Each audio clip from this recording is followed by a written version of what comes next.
Hey everyone, in this video I'm going to be talking about the new Pokemon Go Buddy feature, which is the best type of Pokemon for the buddy system for you to use, and some more happenings on Pokemon Go, such as new tech gadgets that you might not have considered that might help you play the game, level up, etc. faster. But before we get to that, let's just start on something that's really important and yet really overlooked. I just want to congratulate you or applaud you for sticking in there, because I predicted this, but it has happened, and that is that Pokemon Go is a trend. And basically, most people, even people I thought would keep playing, have quit playing this game. And of course, with the hype, it's tough for most people to see that it's a trend, but I knew it was coming. But as far as YouTube and the internet goes, especially YouTube, there's still hundreds of thousands of people who play. But in real life, any spot you go to, unless you're in like the heart of a city, people have stopped playing Pokemon Go. And that's just how it is. I think one of the big issues is just the fact that, it's trendy, and it's, of course, just the lack of time. Plus there's a bunch of like little kids that are just rushing past us all because they have much more free time.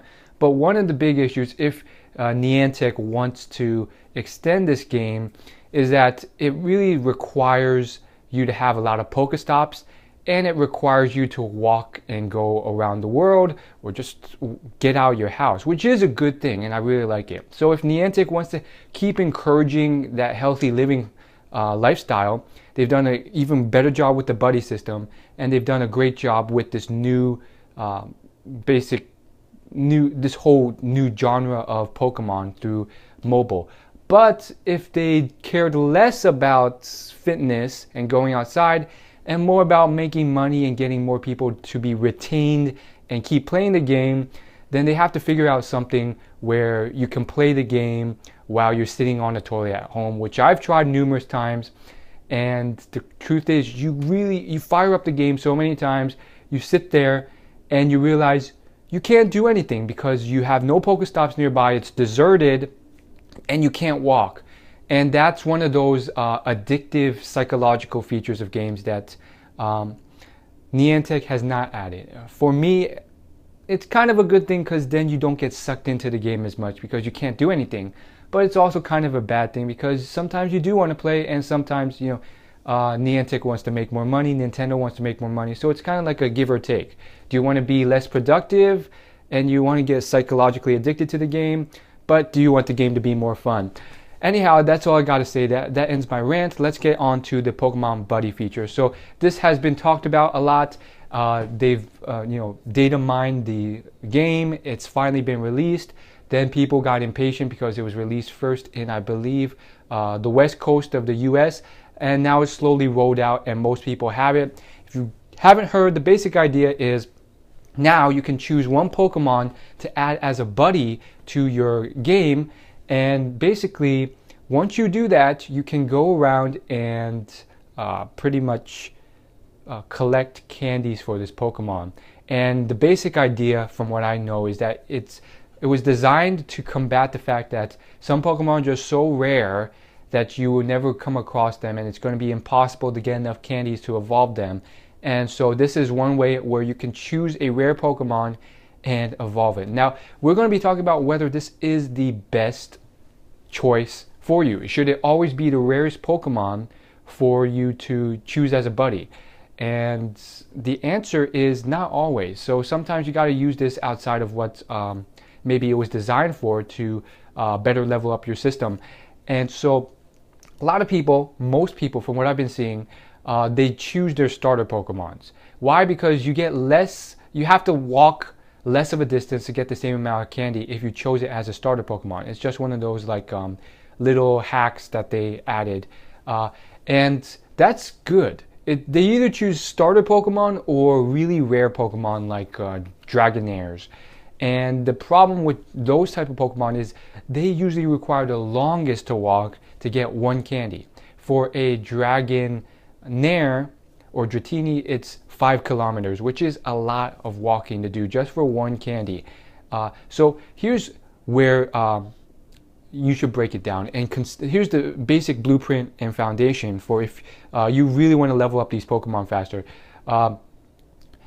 Choose as a buddy the Pokemon that you really think will give you the biggest bang for your buck in terms of experience, in terms of leveling it up and taking down gyms faster. Because you really want it to make it a compound effect. If you just choose a rare Pokemon that you'll never use at a gym and so forth, I mean, it kind of works if you really just care about being a collector of Pokemon, but even then it will not work as well, because if you can level up faster, you will open yourself up to rarer Pokemon with higher CP and IVs. On top of that, you will you'll be able to take down gyms more, which will allow you to level up faster, because you do get XP when you take down gyms, or even just take down one Pokemon from a gym.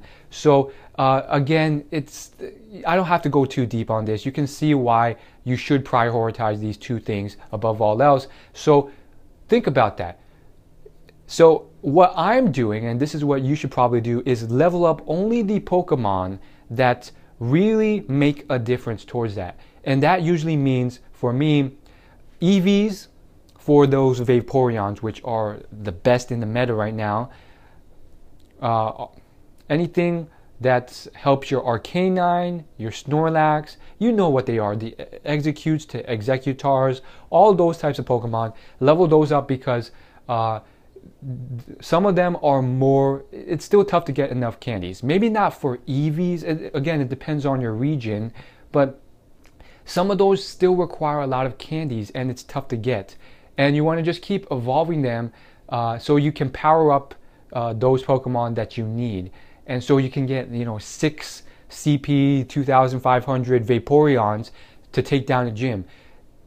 And on top of that, if you have those all maxed out, let's just say, for instance, you have, perfect IV, Snorlax, Arcanine, Vaporeon, Executars, and it's all good and dandy, and you've finished that.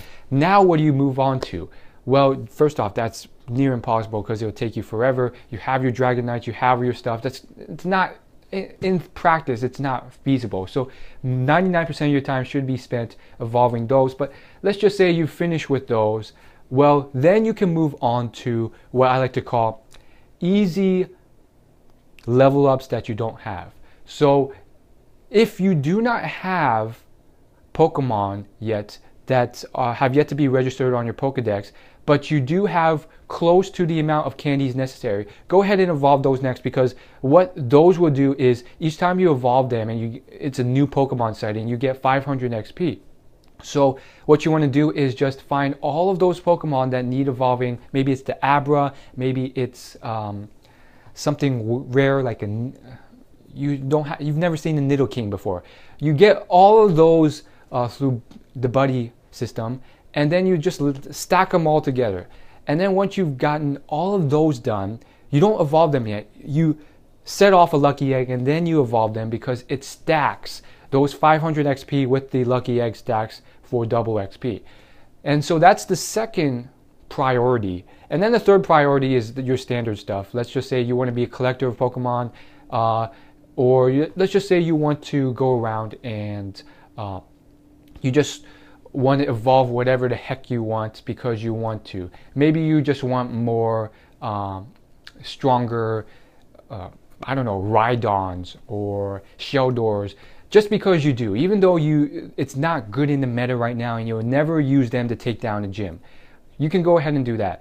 I would probably never hit this phase, because even then I would probably look to evolve, Pokemon that might be coming up in the meta, where they might be stronger in the future, but maybe not yet, or Pokemon that are pretty strong. They're not the strongest in the meta, they're not Vaporeons, but they're really good as well, but I don't have enough candies, or I don't have enough of them in case they're necessary. These are usually Pokemon that are they're pretty darn good, but they're not as strong damage as Vaporeon, but they have a very unique type. Maybe it's water, maybe it's dragon, whatever it is, that is very good for taking down specific in the meta Pokemon that you constantly see at the gym. So an example would be a water type Pokemon like a Starmie that it's really good at taking down Arcanines, and so on and so forth.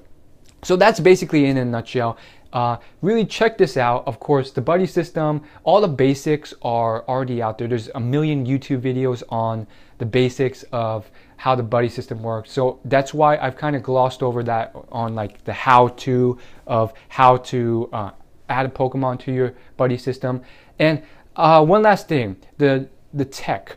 The tech is where it gets interesting. Now, we don't have to get too nerdy with this. Most people, they're getting pretty much charge packs. And of course, I could show you a bunch of charge packs here, which pretty much give you more energy. And I would say, don't get too crazy with this. Some people, they're spending all this money buying solar powered charge packs. The point is, like, it is rather a bit of a fad, so you don't want to spend too much money on it. Some people spend hundreds of dollars just on the stuff at the shop, which is ridiculous. But I just want to point you to one thing. Again, no affiliation, no sponsorship to this.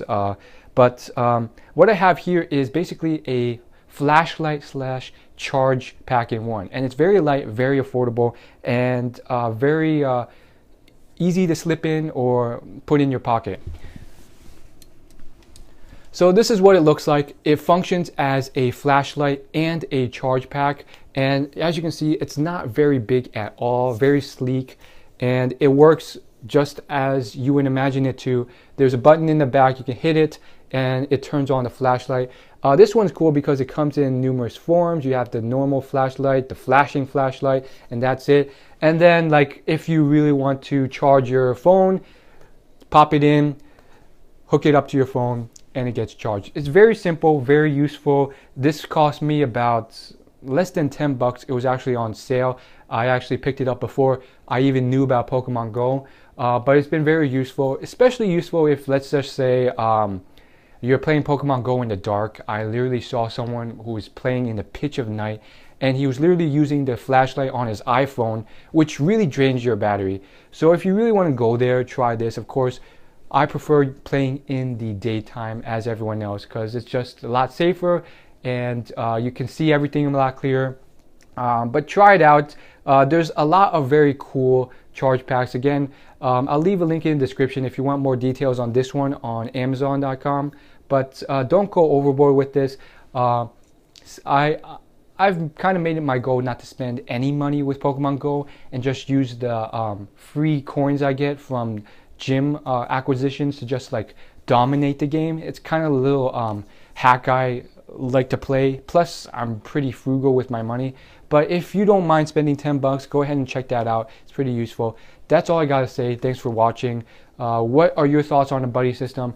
I'm always open and interested in revising my theories on the best way of playing or using any part of the game. So if you have evidence and proof of a better way, I love math, any better ways of using the buddy system or new updates coming out, let me know. What are your best ways of leveling up and so forth. And again, just want to thank you so much for sticking with Pokemon Go because a lot of people have quit. A lot of people have quit. Even people who have like, they literally got to like level 27 faster than anyone I've ever seen. They've just quit because, you know, they've been too busy. So thanks for watching. See you in the next video and subscribe.